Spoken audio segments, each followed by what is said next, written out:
Are you a generous person? And if I was to ask you that question, your answer would be? Yes, right? I mean, even if you were like, I'm not most generous person, but at least I'm generous, right? Because nobody wants to think I'm ungenerous, right? Because that's like not a good feeling. So yeah, I mean, we begin to think, but are you? And if I followed up with the other question, right? Are you a grateful person? And your answer would be? Yes, right? Because, again, we would say whether we think like we're really grateful or like a little grateful, we're all kind of feel like gratefulness is a thing we ought to do because nobody wants to be ungrateful, right? So imagine we have this conversation. You've kind of said yes, yes, and then imagine I said these words. It changes the whole dynamic, right? I don't think you are. And here's what I know you would immediately do. We would immediately tell about when we were generous, right? In fact, you'd go something like this. Last Tuesday, I was driving up to the corner. I saw the guy stand there with a sign. He stands there all the time with a sign, looking for food, looking for money. And I just stopped at a fast food place for restaurant for lunch. And I was driving out, and I discovered that they put an extra French fries in my bag. So I gave that to him. See, I'm a generous person, right? And if we asked about the grateful one, we would immediately think about the last time we were grateful, right? And sticking with that story might say, the last time was Tuesday, and I was so thankful that they gave me an extra bag of fries so that I could be generous with it. It was a twofer, wasn't that great? And here's what we tell ourselves. Because we did that, felt that, we're generous and we're grateful.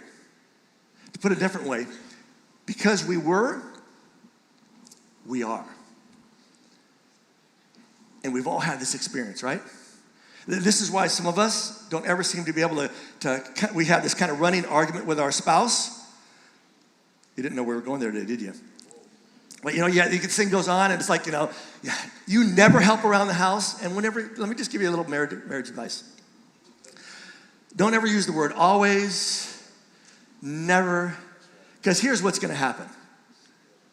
You say, you never help around the house, to which they're going to say, I put my glass in the dishwasher the other day. I was helping, right? So don't say, I never, and that's why it kind of goes around, because when we put people in a spot, we all react the exact same way. We like to think of ourselves a certain way, and when somebody challenges that, we always find some way to explain, to show that we are. And that's always a little bit of a tough thing for us. Especially when you consider these big topics like generosity and gratitude, right? I mean, the reality is gratitude and generosity are learned behaviors. They're things that don't come naturally for the vast majority of us. In fact, I was reminded of this just a week before last. I was gone. I was on vacation. You probably haven't seen me in a couple of weeks, so you wonder where I was at. I was on vacation with my family, and not just my wife, but like my boys and their wives and my 3.5 grandkids. You may be thinking half. My one daughter-in-law, she's like pregnant, like 2/3 of the way through, so she maybe it's like 3 3/4, whatever.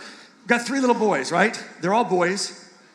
One is like 3.5, one's like 2.5, and one's like 9 months. And so my week was filled with a reminder that gratitude and generosity are learned behaviors.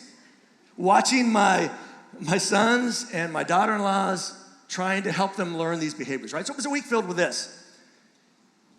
And how do we ask?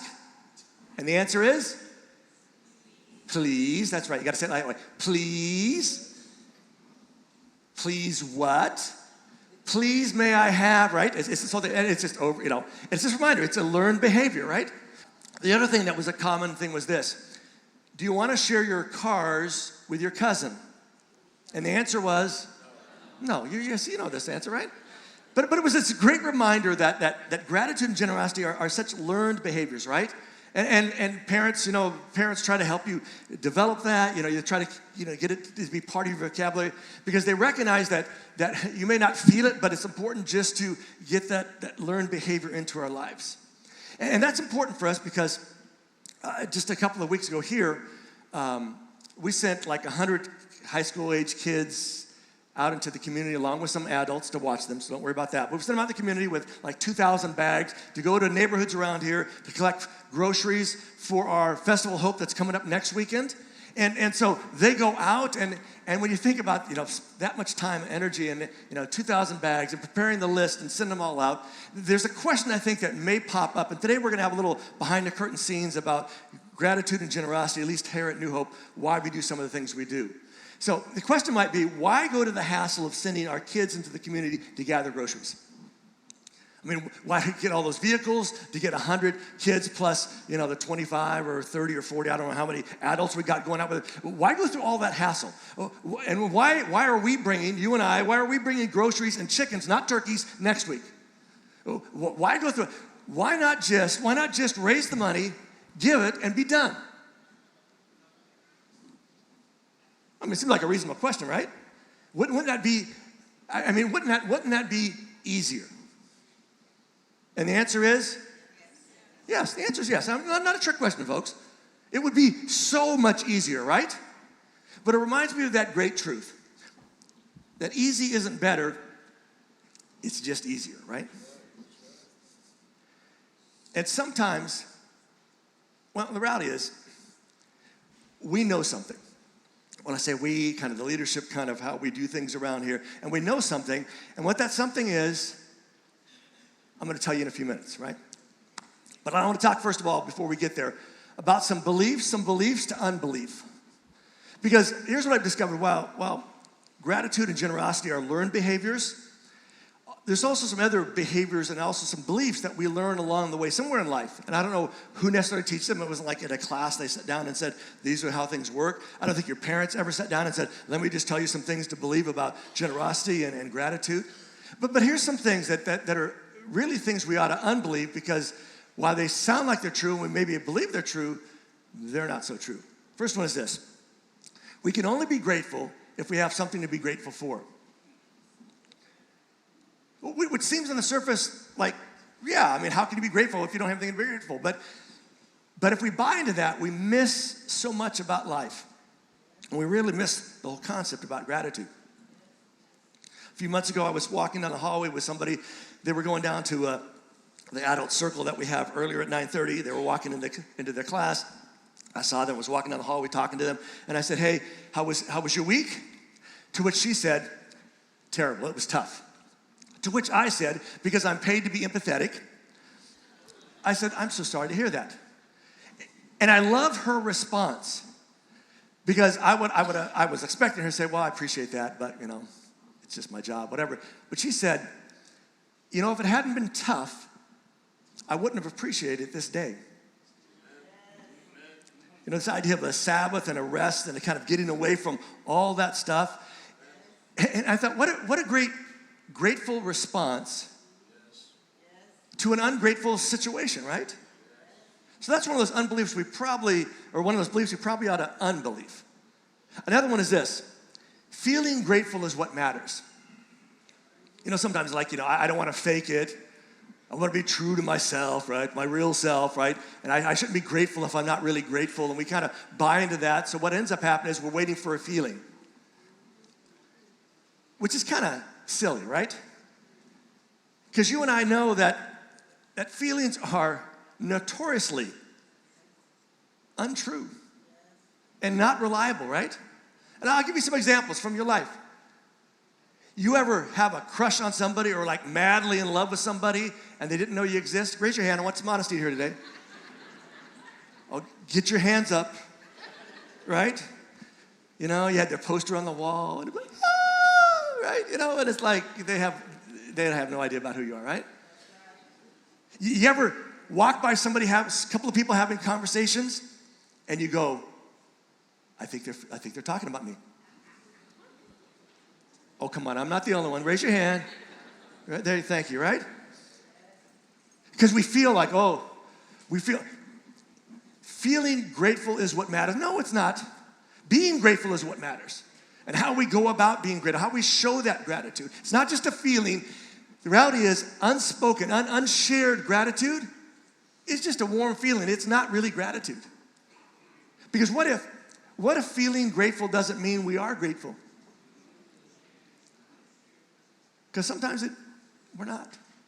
Another one is this, generosity. Generosity isn't planned, it's spontaneous. You know, if we're going to be generous, it's just a spontaneous. I mean, we have these experiences about being spontaneous. That's how we normally remind ourselves that we were generous. Not that we planned out something. Maybe it was, but in general, it's like, oh, I was generous because I saw this person. I did this nice thing. I held the door open for them. See how generous a person I am.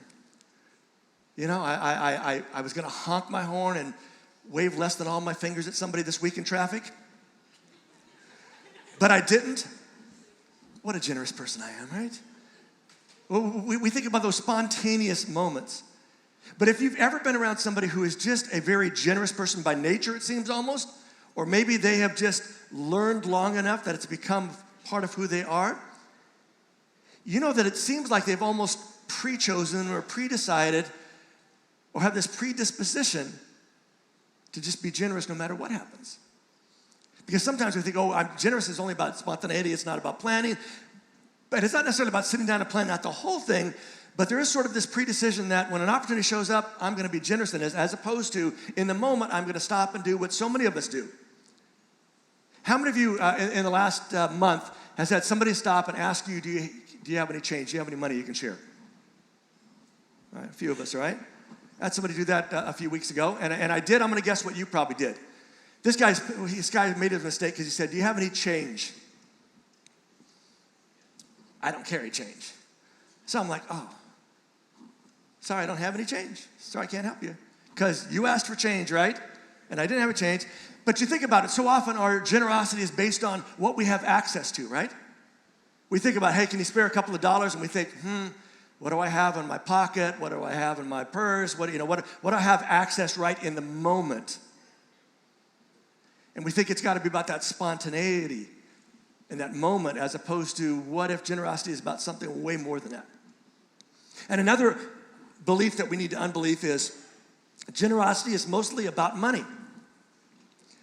Now we know that's, there's other things you can be generous, but in general, we kind of buy this idea that generosity is about money. The most generous people are the people that give away more and more money. And which is linked to the next belief we need to unbelief, which is the amount is what counts. And sometimes we buy into that belief, and so we say to ourselves, I don't have very much money, so it's not going to make a difference. So why give? Because it's not going to really be a big thing. It's not going to be, so it all becomes about it's really the amount that counts. And here's what I know about all of us, and it's this. Right? I mean, zeros are nice. How many of you would like at least 2 more zeros added to your paycheck? Apparently some of you don't, so I'm happy that you have a job that you're really fulfilled in. But right, I mean, zeros are nice. And there's anybody's going to turn down 1 extra 0, right? And especially you're not going to turn down 2. And if we get more than that, you're just like, man, I better cash this thing quick because somebody made a mistake. But zeros are nice. But here's the reality. Without context, we don't know what's a lot, and we don't know what's a little. Because for you, $100 may be a lot. For somebody else, it may be like nothing. And the same way, if you want to add some zeros or take away zeros. For some of us, $1. $1 is a lot. And you may be thinking, oh, come on, Mike. No, but there are some people I know that are part of us that for them $1 is a lot because of the budget they live on and the tightness of it, and anything is a thing, right? And there's some of us that's like, man, if I dropped $1, I'm not sure I'd pick it up. Maybe the great test is what's called the urinal test. You know how valuable something is if you drop it in and you would reach in and get it, right? And there's some who are like, okay, no matter what, I'm reaching. And some are like, no. It's 20, but it's a 20, right? I mean, So it's this idea, and we don't know about the concept. We don't know about all those pieces, which leads us to what I think is the last belief to unbelief, and that's this, that rich people are generous. And here's what we all need to understand. Rich people are rich. And Generous people are generous. But the two don't always go together. In fact, they've proved this. They've done all these studies and stuff. And they've discovered that poor people are actually more generous than rich people. Because for a rich person, you see sometimes the people giving away like millions of dollars, and you're thinking, how in the world is that possible, right?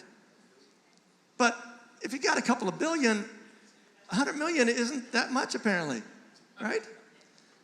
But if you're poor, and I've been around some poor people in my life, I have some family that are, in that kind of poor area. And what I've discovered just listening to stories and watching how they live their lives on a whole different plane. It's almost like a different culture. In fact, I was at a class years ago, and the person teaching the class was talking about how there are sort of these three segments, right? There's these rich people, and everybody has a category of what that is, but she was talking specifically about people that are like filthy rich, right? And that's a language we use, but just these really, really rich people. Then you got sort of middle class, wherever that kind of falls, and people falls in different areas. But then you have poor people. And all three of them see money in dramatically different ways.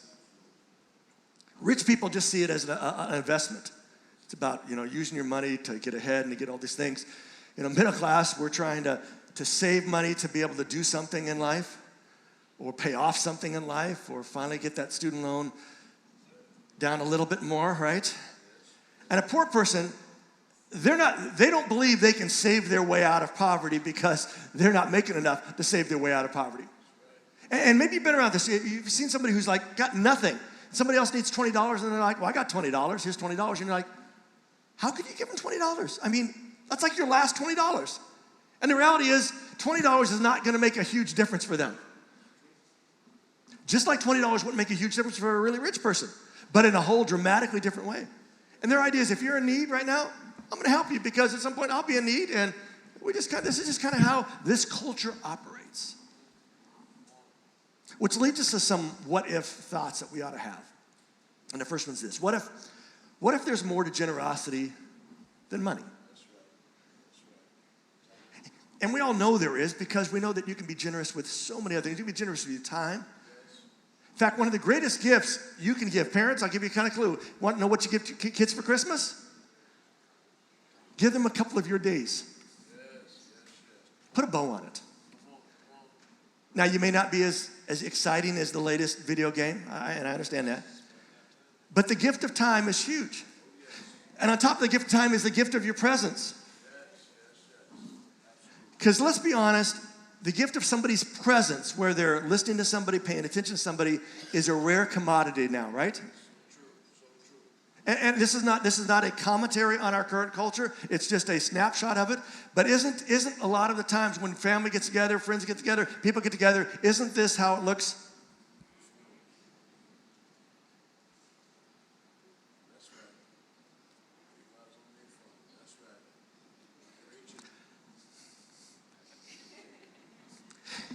And again, not making someone, it's just the reality of, think of the ways we can be generous. You can be generous with your knowledge.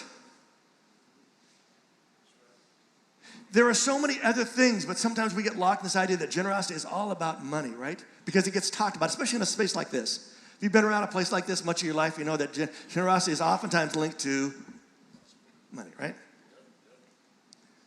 But let me ask you another what if that goes with the whole gratitude. What if gratitude is more than a feeling?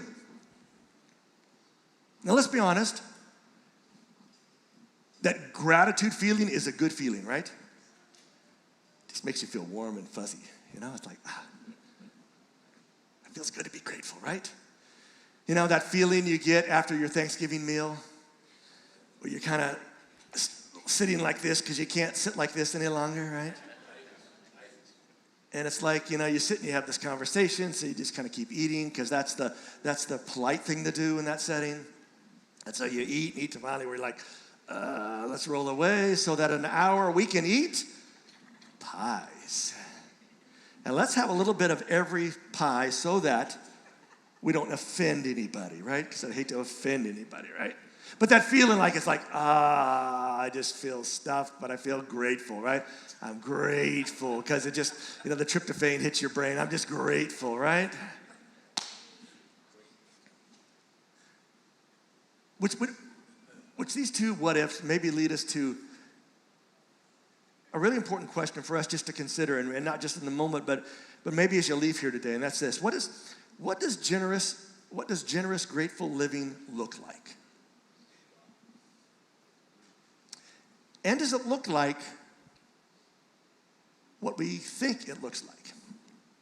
Because I'm guessing if we were sitting down having a conversation, you would have a description of what a generous, grateful living looks like. And it might be real luxurious. It might be, you're running this big nonprofit where you're giving stuff away. It might be you're traveling to places and meeting needs.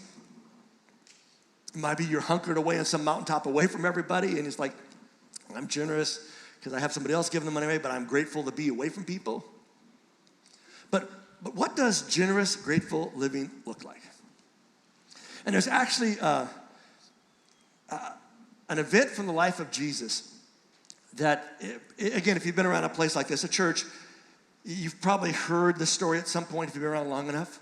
And it's a familiar story, but sometimes I think people like me tend to go right to the punchline, right to the story, and forget the context of the whole thing, because the context really helps set the stage for what the comments that Jesus will make later. So here's the setting. It's over in Mark chapter 12. It's also in Luke. Luke records this story as well. But Mark, who most likely got this story from Peter, so it's a kind of a second-hand account from Peter telling the story, says that they're at the temple, in the Temple Mount in Jerusalem, which is this huge sort of platform, this big portico that you went up all these different stairs, different places to get up there, vast places. People would be teaching at different spots. It had like 13 different what they call treasury boxes around it. Apparently they looked like trumpets, so you could drop your money in and it would go down, and it was this way to catch it, and places to give, and different rabbis would be teaching different places, and over there was where they would do the sacrifices, all that. So this is the setting. Jesus has come. He's been doing some teaching, and we picked the story up after he's made some comments that people are like just eating up. They're like, wow, Jesus is great, and so they're waiting for more. And so Mark says, here's what goes on, that Jesus continues teaching. As he goes on teaching, he says these words: beware of the teachers of the law.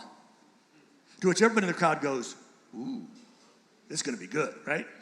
Because the teachers of the law are the big leaders about the law, following all the stuff. And it's like, beware of them. That sounds like it's kind of weird, right?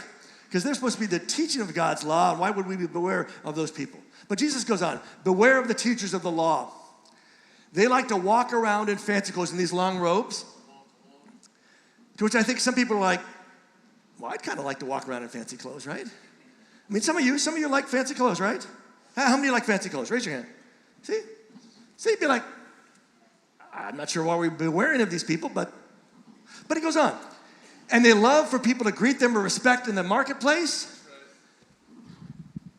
How many of you like it when people treat you with respect in the marketplace? Right? It's kind of like,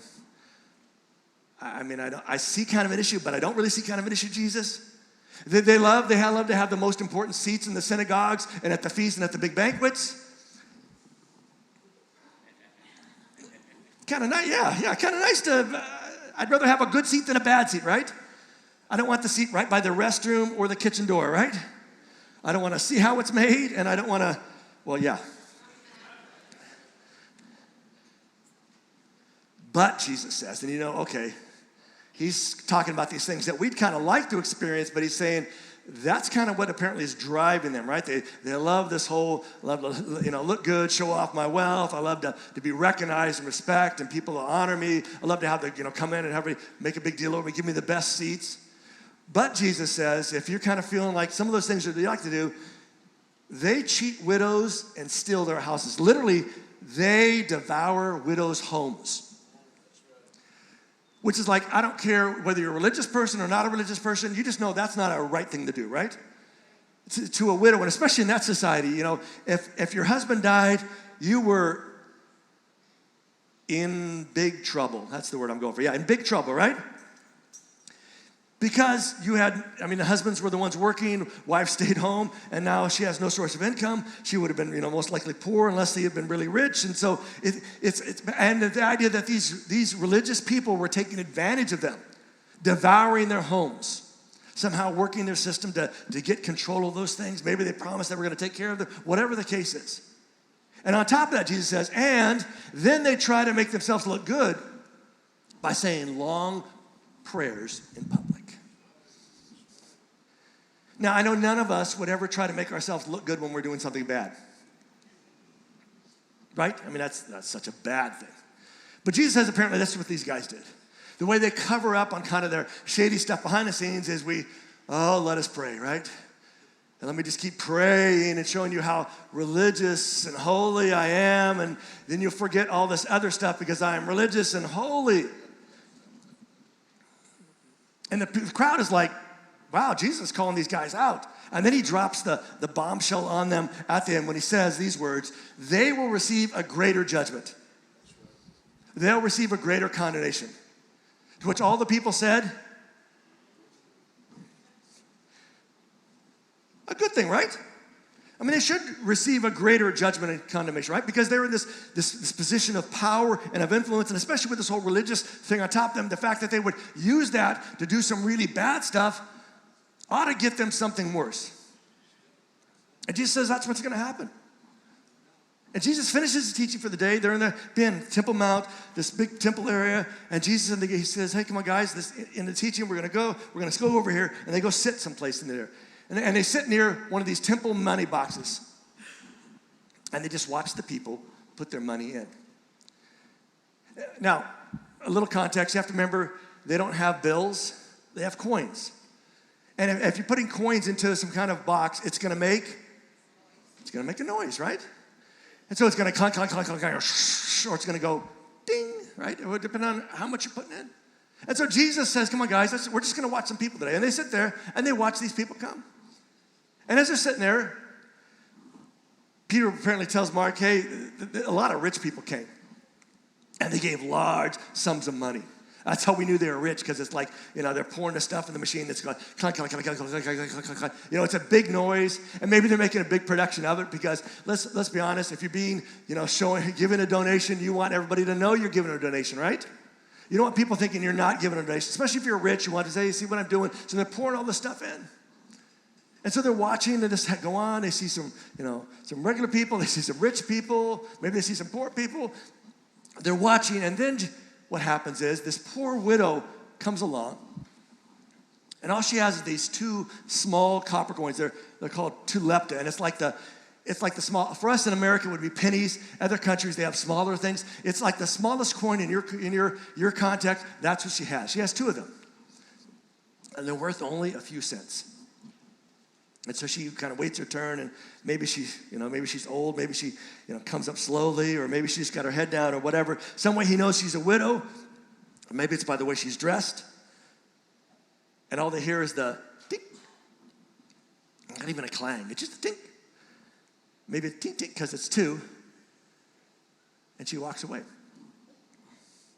And Jesus is sitting there with the guys, and he calls them together. Say, hey guys, I want to tell you something. And I'm guessing they all lean in as Jesus says these words. I'm going to tell you something. I'm going to tell you the truth. This poor widow, she gave more than all those rich people. To which all the guys are going, how is that possible? We heard the tink, and we heard the clunk, clunk, clunk, clunk, clunk, clunk. I remember my boys were in school. They did one of these new maths. They did new maths all the time. I got to the place where I didn't understand it. Maybe it's kind of some new math, Jesus, that you're doing, right? Something nobody can kind of figure out. But you're saying she gave it. How is that possible, right? But then Jesus doesn't finish there. Thankfully, Jesus is making observation. He's not doing a parable, not doing a teaching story. He's just saying to guys, I don't want you to miss this, because we've been watching this. We've been watching for a while. People in large amounts of money, people just putting in kind of a usual amount of money, people putting a little less, a little more. But this lady, she puts in just a tink, tink, and she gave more than all the people. And the implication is not just individual, all the people together combined. He says, here's why. They gave only what they did not need. They only gave out of their surplus, out of their abundance. They gave sort of like, hey, I got this, and it's not a big deal. I'm going to drop it in because I'm going to give an offering today, and it's not that big of a deal. It's not going to really drain me. It's not going to hurt me. But this woman is very poor. But she gave all she had. She gave everything she had to live on. She, according to Jesus, was the most generous person at the temple that day. And it's because she gave more than everybody else. Which is one of those stories that makes us a little uncomfortable. And again, if you've been around a place like this, you know that this story is often told in the context of a giving message. And it goes something like this.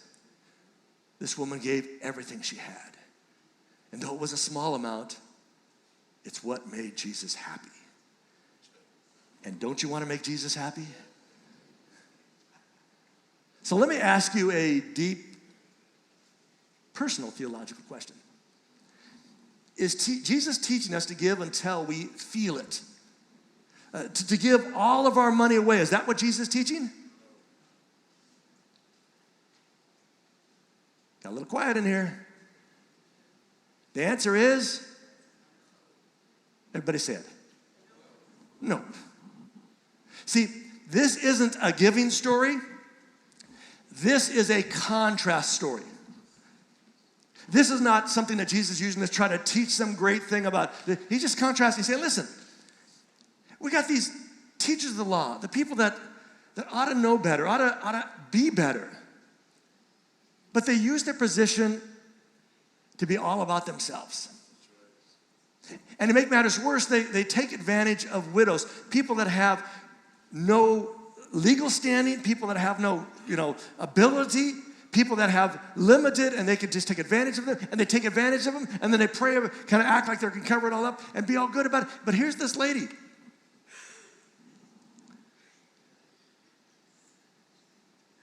who only has a little bit, but she gives her whole little bit. And we have rich people giving a lot with lots of zeros, and we have her giving with no zeros. And it's a contrast. It is not a giving point. It's not Jesus trying to say, if you really love him, you're going to give everything to him that way. See, what if a generous life isn't determined by how much money we have or how little money we have? What if it's about how we live with what we have? See, what if it's a direction, not a dollar amount? See, what if gratitude is the greatest currency that we have? And when she gives that money, we don't know the story. The question when I see that story is, why did she do it? And the answer is, I was hoping somebody would help me today. I have no idea.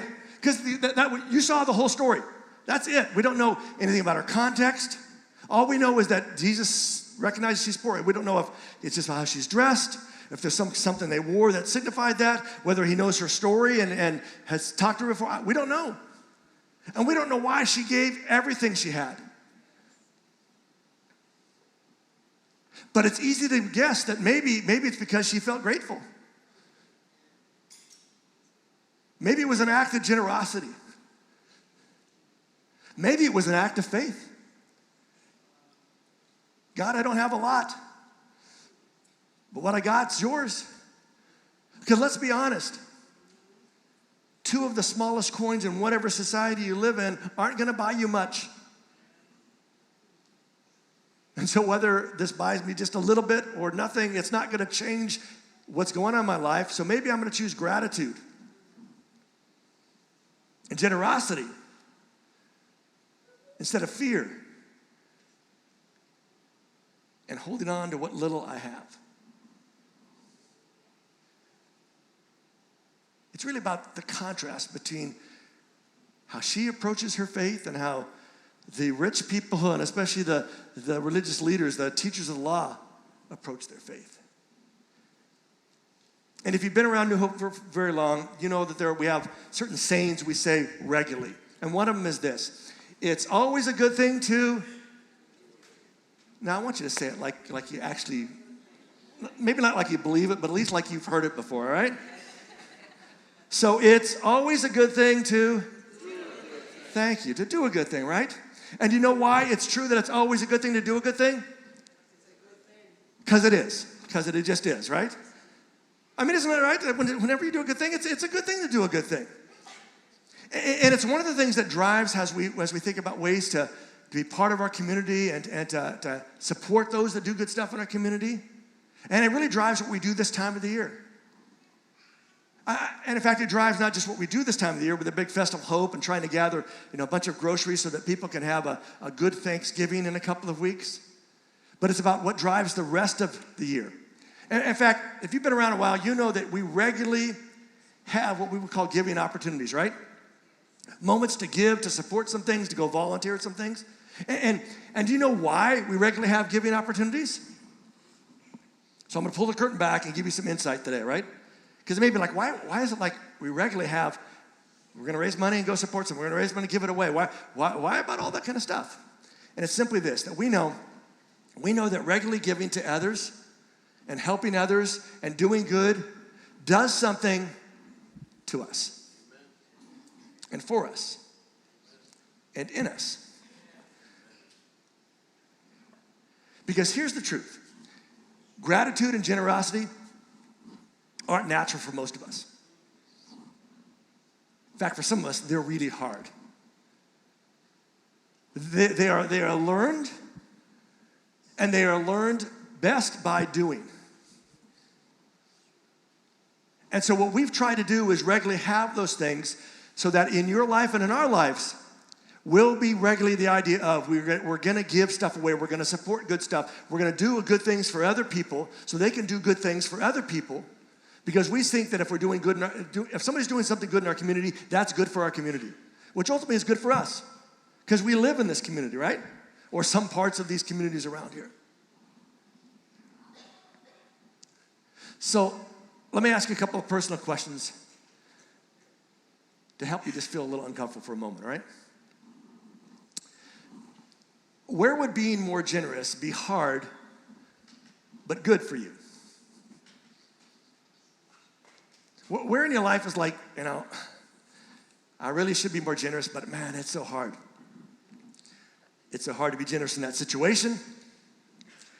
I don't know what, I don't have any money. I don't have any time. I don't know what I can be generous in that way. But I think all of us have a place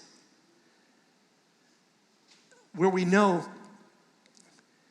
that it'd be good for us to be more generous in that spot. And maybe that generosity is even directed at ourselves and how we treat ourselves. Maybe it's how we treat those closest to us. And the second question, what do you struggle with being grateful about that would be great to be grateful about?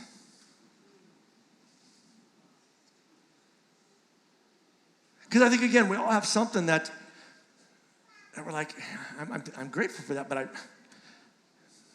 it would be great to be more grateful about that. And maybe it's, your job or your family or friends or your pet or your kids, your finances, or your life. Or let's just talk about job. Maybe you're in one of those jobs that makes you just go, So if you're in an job, I'm going to invite you to just say with me, right? So you're in one of those jobs that just makes you go, Man, a lot of there. Okay, yeah. Didn't expect that. But okay, so you're in an job, right? And it's like, I don't know why I'm here. I prayed about it. I don't know why, God doesn't give me any other opportunities. I kind of feel like I'm stuck here. If you find yourself that, it's like, I know I ought to be grateful because I have a job, but I'm not so grateful for this job. Here's a question I want you just to consider. What if God has you there for a reason? Oh, it gets better. Wait. And that reason is not for you, but for somebody else.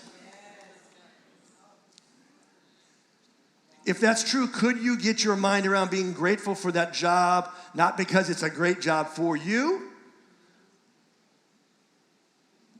but it is a great job for you?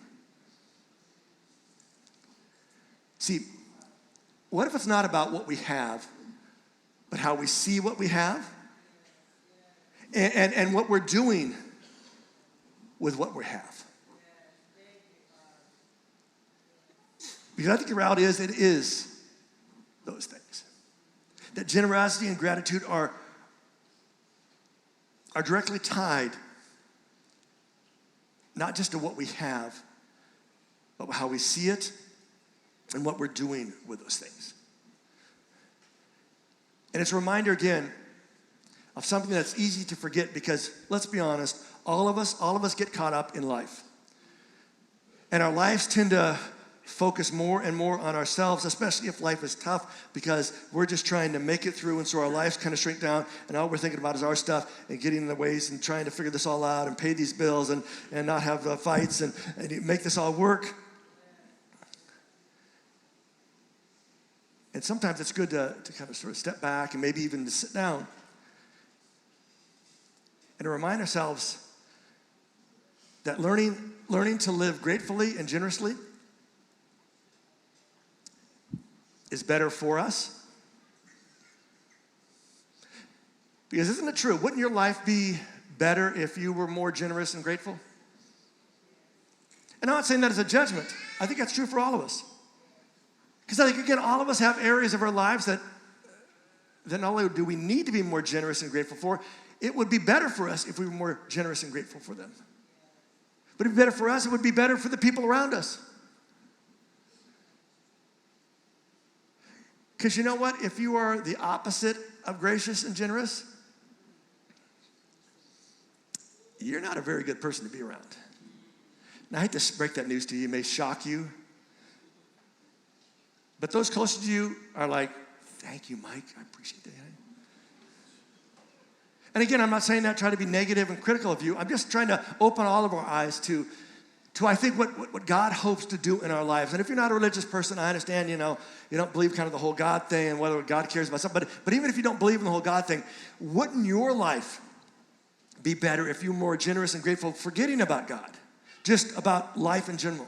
And wouldn't the people around you, wouldn't it be better for the people around you?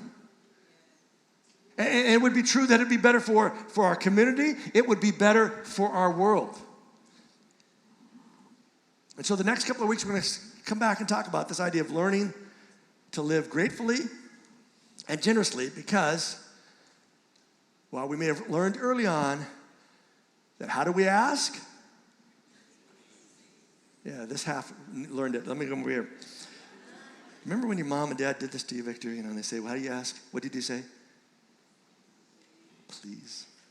Yeah. And what do you say when something good happens to you? And while we learned that a long time ago, it's easy to forget those lessons just a short time ago. Something to think about as we wrap this up today.